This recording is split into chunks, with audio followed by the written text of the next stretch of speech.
So in the morning of August 8, along with Washington Post reporters, I arrived to Georgian town Karalety, where one of the Russian checkpoints were set. I saw Russian bulldozers cleaning up the territory, and even in trenches and like military obstacles. So several soldiers with some devices in their hands, which kind of looked as mine detectors, caused a little excitement about cameramen and photo reporters, which basically started shooting them. The process of preparation was observed by OSCE and EU missions, by their representatives, and also by Georgian governor who was there and police headquarters. So at around 11 a.m., Russian soldiers started packing into trucks and armored vehicles.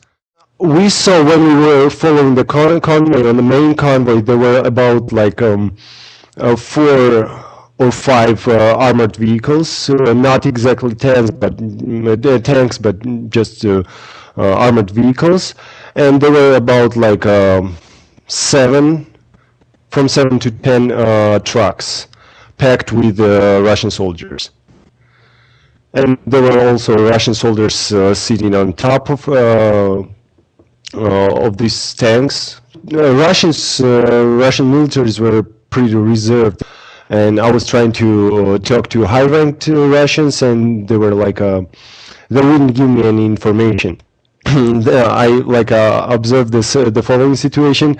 2 Russian officers were talking to each other, and one of them was kind of sad, and he seemed kind of down, and the other one was trying to cheer him up, and he said come on, I don't remember the name, come on, Volodya, we're going home.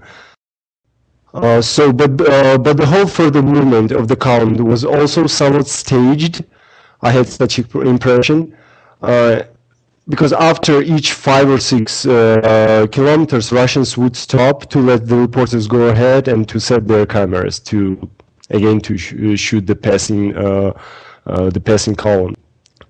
So following this way, the Russian tanks and sometimes passing. We were following the Russian tanks this way, and sometimes we were passing them by up to South Ossetian border.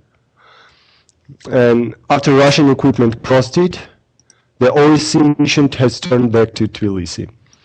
This is Temo Bardzimashvili for EurasiaNet.